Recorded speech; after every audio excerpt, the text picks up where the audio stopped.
አንድ አምላክ በሆነ በአብ በወልድ በመንፈስ ቅዱስ ስም ሰኔ 21 በዚህች ዕለት የአዳምና የዘሩ ድነት የተደረገበት አምላክን የወለደች የእመቤታችን ቅድስት ድንግል ማርያም የታላቁ በዓል መታሰቢያና በዓለም ሁሉ የቤተ ክርስቲያን መታነጽ መታሰቢያ ነው። ከሁሉ አስቀድሞ ያቺ ቤተ ክርስቲያን በሐዋርያት ዘመን ብቻዋን ታነጸች። ይህም ጳውሎስ እና ባርናባስ በአሕዛብ ውስጥ በሰበኩ ጊዜ ክብር ይግባውና በጌታችን በኢየሱስ ክርስቶስ አመኑ። ከሰዎች ቤቶች በቀር ቅዱስ ቁርባንን የሚቀበሉበት ቤተ ክርስቲያንም አልነበራቸውም ነበር። ስለዚህም ወደ ጴጥሮስና ወደ ሐዋርያት ሁሉ ስለ ቤተ ክርስቲያን መታነጽ ጉዳይ እየለመኑ መልእክትን ላኩ። ሐዋርያት እንዲህ ብለው መለሱላቸው፣ ክብር ይግባውና ያለ ጌታችን ፈቃድ እኛ ምንም አንሰራም። ነገር ግን የምንሰራውን እስኪያስረዳን ድረስ ወደ እግዚአብሔር እየጸለዩና እየማለዱ አንድ ሱባዔ ይጾሙ ዘንድ ወደ ሃይማኖት የተመለሱ አሕዛብን አዛቸው። እንዲህም አዛችሁ፣ በሱባዔው ፍጻሜ ክብር ይግባውና ጌታችን ኢየሱስ ክርስቶስ ተገለጸላቸው። ሐዋርያትንም ሁሉ ከሀገሮች ሁሉ እስከ ፊልጵስዩስ በደመና ሰበሰባቸው። ከእርሳቸውም ጋር ጳውሎስና ባርናባስ ነበሩ። ጌታችንን ባረካቸው፣ እንዲህም ብሎ ነገራቸው። ያቺ ዕለት በእናቴ በማርያም ስም በአራቱ ማዕዘነ ዓለም አብያተ ክርስቲያናት እንድታንጹ የፈቀድኩበት ናት።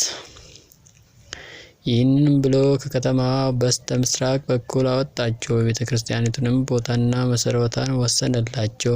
ከእርሳቸውም ጋር የእግዚአብሔር ኃይል ነበረ። የቤተ ክርስቲያኒቱም ሕንጻዋ እስከ ተፈጸመ ድረስ ድንጋዮቹ በሐዋርያት እጆች ውስጥ ይለመልሙ ነበረ።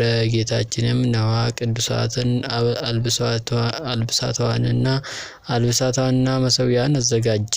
ከዚህም በኋላ ጌታችን እጁን በጴጥሮስ ራስ ላይ ጭኖ በአራቱ ማዕዘነ ዓለም ውስጥ አርሳይሮስ ብሎ ሾመው። ይህም ሊቀ ጳጳሳት ማለት ነው። ለሐዋርያት አለቃ ጴጥሮስ ከጽንፍ እስከ ጽንፍ የጳጳሳት አለቃ ይሆን ዘንድ ይገባዋል እያሉ ሰማያውያን መላእክትና ምድራውያን ሰዎች 3 ጊዜ አሰምቶ ተናገሩ። ከዚህም በኋላ ጌታችን ሐዋርያትን የቁርባኑን ቅዳሴ ሥርዓት ያከናውኑ ዘንድ ለሕዝቡም ሥጋውን ደሙን ያቀብላቸው ዘንድ አዛቸው። እንዲህም የሚል አለ። ራሱ መድኃኒታችን ቀድሶ ሥጋውና ደሙን ለሐዋርያት አቀበላቸው። እንዲህም አላቸው፣ በዚች ቀን የእጃቸውን ስራ እንዳይሰሩ ሕዝቡን ሁሉ አዘዟቸው። ይህም በሰኔ ወር 21 ቀን ነው። ከዚህም በኋላ መድኃኒታችን ከእርሳቸው ዘንድ በታላቅ ክብር ወደ ሰማያት አረገ።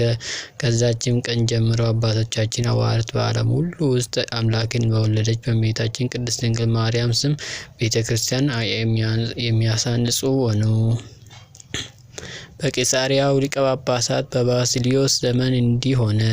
በእመቤታችን ቅድስት ድንግል ማርያም ስም ቤተ ክርስቲያን በሰራ ጊዜ በውስጡ የእመቤታችን የማርያም ምስል ይስልበት ዘንድ ሰሌዳ ፈለገ። ሰዎችን በአንድ ባለጸጋ ዘንድ ስላለ አንድ መልካም ሰሌዳ ነገሩት። ቅዱስ ባስልዮስም ሰሌዳውን እንዲሰጠው ወደ ባለጸጋው ላከ። ባለጸጋውም ይህ ሰሌዳ ለእጆቼ ነው አለ እንጂ ፈቃደኛ አልሆነም። ከዚያም አልፎ በመድፈር በእመቤታችን ቅድስት ድንግል ማርያም ቤተ ክርስቲያን ላይ የስድብ ቃል ተናገረ። ወዲያውኑም በድንገት ወድቆ ሞተ። ልጆቹም ፈሩ። ያንም ሰሌዳ ከብዙ ወርቅና ዕንቁ ጋር ወደ ቅዱስ ባስልዮስ አምጥተው የአባታቸውን በደል የቀልል ዘንድ አመኑት። ቅዱስ ባስልዮስም ያንን ሰሌዳ ወስዶ የእመቤታችን ስዕል ይስልበት ዘንድ ለሰዓሊ ሰጠው። እመቤታችን ቅድስት ድንግል ማርያም በሌሊት ራእይ ለቅዱስ ባስልዮስ ተገለጸችለትና ስዕሏንም በዚያ ሰሌዳ ላይ እንዳይስል ከለከለችው። ከአመፀኛ ሰው እጅ ወስዶታልና። እጅግም ያማረ የእመቤታችን ስዕሏ የተሳለበት የሁለት ደናግል ምስል የአንዲቱ በቀኝ የአንዲቱ በግራ ሆኖ የተሳለበት ቀይ ሰሌዳ ያለበትን ቦታ ነገረችው። ቅዱስ ባስልዮስም የእመቤታችን ቅድስት ድንግል ማርያም ወደ አመለከተችው ወደዚያ ቦታ ሄደ። ያንንም ሰሌዳ አገኘው። ወደዚያች ቤተ ክርስቲያንም በታላቅ ደስታ አመጣው። ከዚህም በኋላ ዳግመኛ በአንድ ጣዖት ቤት 2 ምሰሶዎች እንዳሉ አስረዳችው። እነርሱንም አምጥቶ በመቅደሱ ፊት ለፊት እንዲያቆማቸው በላያቸውም ስዕሏን እንዲያኖሩ አዘዛቸው። ቅዱስ ባስልዮስም እነዚያን ምሰሶች ያመጣቸው ዘንድ ወደ መስሪያውንም ሊከለክሉት ፈለጉ።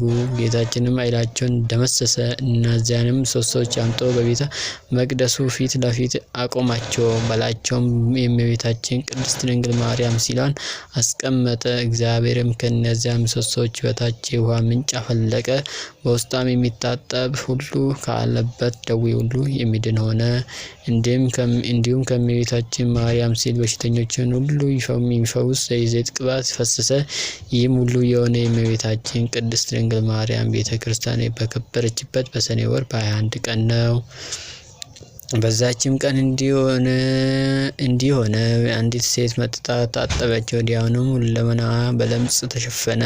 ቅዱስ ባስልዮስም ወደ እርሷ አስቀርበው በእርሷ ላይ የሆነውን ጠይቃት። እርሷም እህቷን ባል እንደወደደችና እህቷን በመርዝ ገድላ እንዳገባችው ነገረችው። ቅዱስ ባስልዮስም ታላላቅ 3 ኃጢአቶችን ሰራሽ፣ ግን ወደ እግዚአብሔር ንስሐ ግቢ፣ ምናልባት በደልሽን ይቅር ይልሽ እንደሆነ አላት። በዚያን ጊዜ ምድር ተሰንጥቃ እንደ ዳታን ዋጠቻት። እርሷ የረከሰች ስትሆን ወደ ቤተ ክርስቲያን መግባትን ደፍራለችና።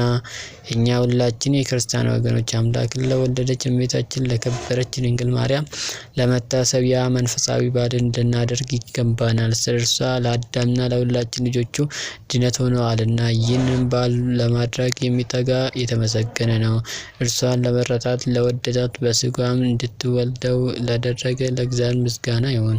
እኛንም በእርሷ በእመቤታችን ድንግል ማርያም ማለጅነት ይማረን፣ በረከታም ከኛ ጋር ይኑር ለዘላለሙ አሜን።